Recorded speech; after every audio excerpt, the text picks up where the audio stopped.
Hey, welcome to enTHINKing Mindfulness. I want to talk to you about a couple of examples today. And we hear the word mindfulness a lot these days, and I want to go a little deeper than relaxation and Zen meditation. I think those are important, but it's treated in organizations as a way to optimize your productivity and reduce your stress and all of that. And I'm going to go a little bit different kind of direction with it. So you know that I spent time in the rehab hospital with Grace Ann during her stroke, and now we're going to rehab a couple days a week and rehabbing on our own for the rest of it. Um, really want to thank the Perview coaching I got from Vanessa and and Joy Harris. So that was very impactful. But I want to talk to you about 2 pages of Heidegger's book called Mindfulness, page 238 and 239. And in those 2 pages, I'm just going to enjoy them. So the whole point is I woke up from my calculative, objective thinking to find an upswing, a luminescence of the dignity of the truth of being that all still sways. I discovered letting be. So that's the point of my presentation. And let's go a little further into it. So that's me. I felt like I'm in the thick of it. I've sunken into the deep part of my life is over. I can't fend for myself without Grace Ann. I was detaching myself from what Karen Barad calls space-time mattering. I was dropping into a calculative and planning, fix-it way of thinking. I was striving for explanations, and I had no inkling at all of what Heidegger calls the sway of truth on page 85. So, are we optimizing ourselves into exhaustion? Is this world of phenomenal performance indicators, the life hacks, this constant pressure for self improvement courses? Has our mindfulness just become another thing to be good at? Another tool to make us more focused, more efficient, more productive? Just maybe a little more exhausted? Is this really where we want our thinking to be? So, most of our world, our work turns on what's called calculative thinking.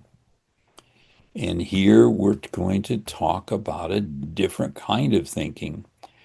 So we could focus on the metrics, key performance indicators of rehab, the problem solving for efficiency, but we could also just pause and involve dwelling, attunement, and meaning to the emergence of possibilities.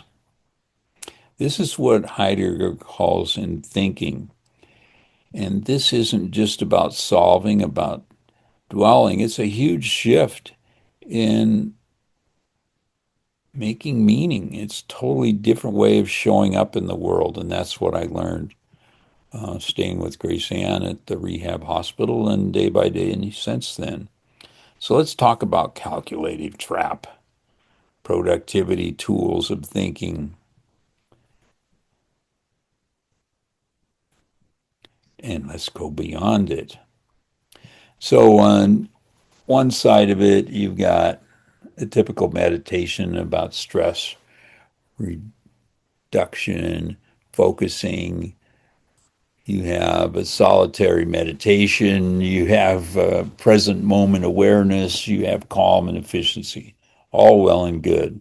But in thinking, you have this existential attunement, a presencing, an unconcealing of truth to you, more by awareness than whatever you're doing. A co-relational storytelling, in this case, Grace Ann and I, historical and relational depth. We used to call it the all-inclusive couples retreat when we were in rehab hospital. And we're talking about an ontological care, a restoring. So it's a different way from analyzing to a kind of dwelling in being. And you see the difference. It's not about feeling better so you can perform better. It's about connecting with some deeper truth, not just analyzing it. So that's what we're exploring. In thinking, a participatory mode of thought, a dwelling within which the movement of being instead of analyzing being. All right. Think of it like you're on a riverbank and you start analyzing the current and measuring the speed. But it's about the movement of life, not just watching it, getting in the water. So life inside of Tomorrowland, I did these things on Disney as Tomorrowland, and it's a way of thinking about a complex system. It's about the chaos of a complex system. It's a storyteller and story listener are co-constructors. There's a multiplicity of stories getting enacted all at the same time in different rooms of Tomorrowland. And you can't be everywhere at once. And there's no one single official story that can explain it all, although you can deceive yourself that way. So Disney's polyphonic, as Bakhtin would call it, you have the official story and you have all the suppressed stories. So you don't have true polyphony. You got, for example, the 1941 strike against Walt Disney's Disneyland, the Disney Studios. The managers were upset that the women were being underpaid and long hours and just crazy stuff. They were being surveillanced closely. They had to clock in and out to go to a bathroom break. Um, and when Walt saw the strike one morning when he's driving into work, he jumped out of his car and tried to fight the managers that were participating in the strike. He took pictures of all the women, all the managers, and anybody else there, and then he fired them all. Got pretty intense. He was enraged, and so his brother Roy had to send him out to film animals in South America and get him out of there. So that's what happened. Um, yeah, I like this picture of Disneyland and getting into the roots of things, you know. So it's quite amazing. In thinking in action,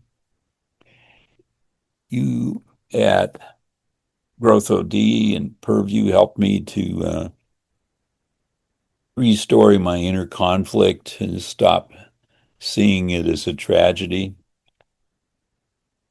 As Tom Lemke put it, to be grateful. And as I learned, just for today, to be kind to every living being. That's what I kept repeating to myself and still do. Just for today, to be there for both of us. There's this fun word, Eregnis, Erigenis, an event of ennonement. And who owns being? Well, people don't own it. Being itself owns it. An event that shatters routine and reveals what was always already there but concealed is this truth of being, as Heidegger calls it. So there I am, disclosure of embodied truth, my own body at age 70, soon to be 78, shattered in many ways. hard to walk. Then there's Grace Ann, body, speech recovering, right? So I appreciate the Perview coaching I got. And the whole point of enTHINKing is to pick up and say, hey, I'm not going to get into this story is the right one. It's about dwelling in all the complicated, messy, multi-voiced reality at once. And we called it yesterday kind of embracing the chaos, the melody of chaos. Chaos does have a melody. It's not just cacophony, a bunch of cackling voices. There's something going on there that you can attune to, and that's what I'm talking about. So there's another fun word by Heidegger, Gelassenheit, and it's letting be, a non-grasping openness to reality, not passive regulation, but a resolute openness to what unfolds. Just watching the miracles. I could not believe and still cannot believe that every day miracles are happening if I want to be aware of them. There's one key idea here with this funny word, right? So some event just completely shatters your normal everyday reality. And here's the thing, it's not just a bad thing that's happening to you. It's a profound disclosure. It's an unconcealment, an unveiling, a revealing. What is that about? Well, mindfulness is just not a technique. It's just not to dwell with Grace Ann's stress, her stroke, the tremor of her voice. No, it's not that at all. It's how to start dwelling. And here's some practical invitations. So it's not about being passive in rehab. It's a kind of courageous third way, not calculating, not being passive, but a resolute openness to reality as it is. And this is where it all clicks for me into place, into space-time mattering, and not fighting it as a caregiver. I see what's happening to the body. I see dwelling in the physical. But I'm trying to understand is a move from control to care. So I think it happens in three stages. I don't think it's linear at all, but I think you can notice a shift. You catch yourself in a calculated mode, and then you say, hey, wait, let me not calculate. And you listen for clues. You pay attention to incomplete stories, to contradictions, and then just let it be. Just let it be. Listening in a new way. The goal isn't to reduce stress, but to be in the presence of truth, to bring the hidden stories, the hidden realities, to transform and say, hey, we're going to enjoy the experience of rehab. Who does that? It's a couples retreat. We're deepening our relationship. Nobody's grateful for a stroke, but I'm grateful for becoming caring. So, what story are you dwelling in? That's our final thought.